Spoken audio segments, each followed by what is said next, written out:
red button. Oops, is it there? Going? Okay. It's blinking.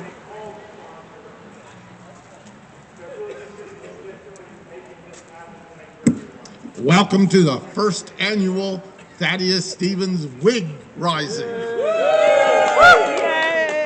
Before we get started, I just want to say that we have some bios about myself here that are free, and we also have a list which you can sign up for our email to stay abreast of Thaddeus Stevens developments. As you all know, they're going to be having the rising or the lifting of the iconic Lincoln stovepipe hat down the way. So we thought it was appropriate to have a lifting of the Thaddeus Stevens wig down here. As you all know, Lincoln's famous for his Gettysburg Address. But I had a Gettysburg Address for 26 years. And I have to say that the Union was very fortunate. If people could stay out of the road, I don't want anybody hit by a car or anything like that. Thank you very much. Anyway, we had two political geniuses for the Union. One was, of course, Abraham Lincoln, and the other one was yours truly. And much of Abraham Lincoln's genius was that he listened to me. When Abraham Lincoln entered the White House, he was not for freeing the slaves or to using them in the military, which I was for from the very beginning. In fact, I remember that me and two other abolitionist congressmen would constantly be going to visit Lincoln and urging him to issue an Emancipation Proclamation, which, by the way, goes into effect within the hour back in 1863. Okay. In any case, we hounded him to issue the Emancipation Proclamation. And in fact, it kind of irritated Lincoln. And he would tell people that it reminded him of a story of a schoolboy named Bud, who was in a one-room schoolhouse where they would learn how to read by going around in a circle and read passages from the Bible. And on one particular day, they're going around this circle, and Bud comes to his passage, and it has the names Meshach, Shadrach, and Abednego. Now, I challenge anybody here to say those three names fast. So anyway, of course, Bud screwed up on all three names, which earned him a smack upside the head by the schoolmaster. Well, he kind of recovered, and they started going around the circle again, and it came back to Bud, who immediately let out a yell. And the master said, "What's the matter, Bud?" And he says, "Look, master, here comes those damn three fellas again."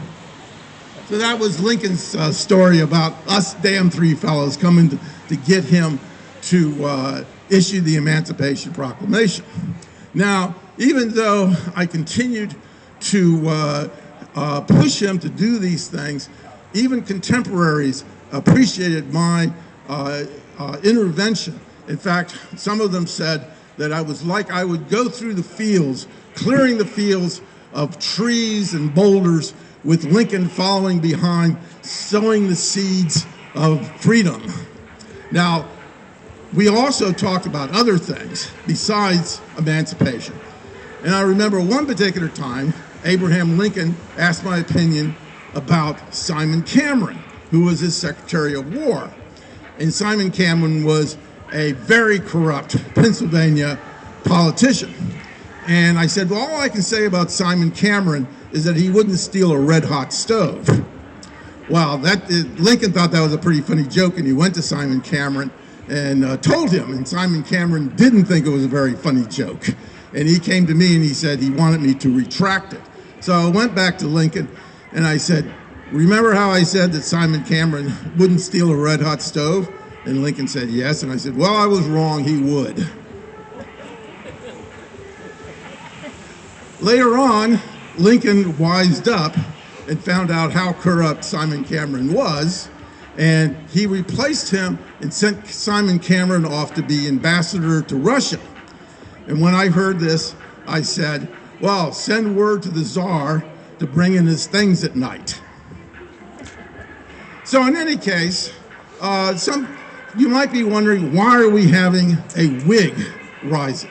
Well, for most of my life, I wore a wig because I was struck by brain fever in middle age and was rendered hairless. So I wore a wig. And some people have told me that they feel that maybe it's somewhat disrespectful that we're raising the wig, on this occasion. And I say hogwash. I was one of the most humorous congressmen in U.S. history. And I particularly remember a time that a lady came up to me and said, "Oh, Mr. Stevens, I'm such a great admirer of yours. Can I have a lock of your hair?" And I said, "Here, have the whole thing."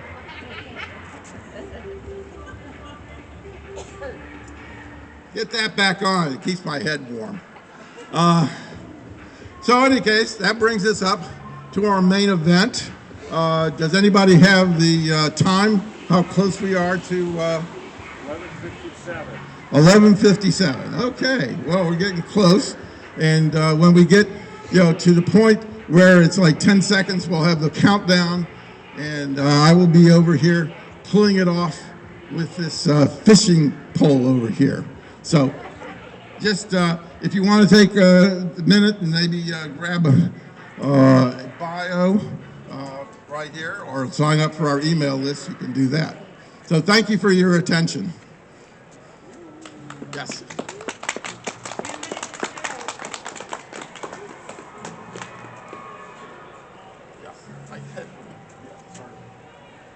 you go. Thank you.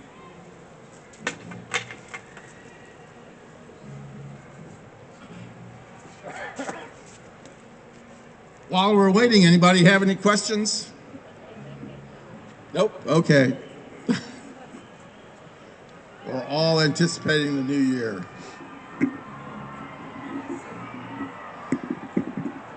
How is the renovation of your home in Lancaster coming along? Slow, very slow.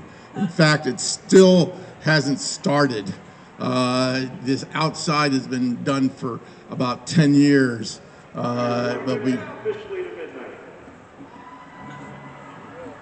maybe in April 2025, maybe. So let's all keep our fingers crossed on it. However, we hope to have a Thaddeus Stevens Museum in Gettysburg within the next 6 months. Ron, So. you got less than a minute. Okay, thank you.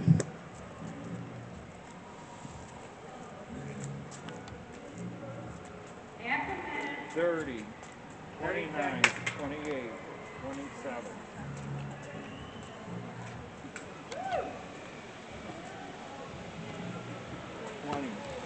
20 seconds.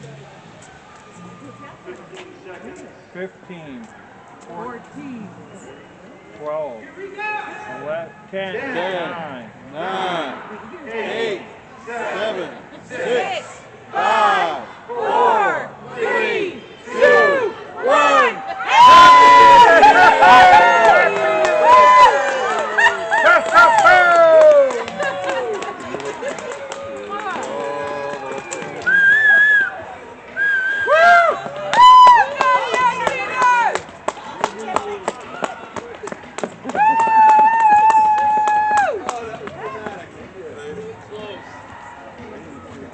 Everybody get a picture of this?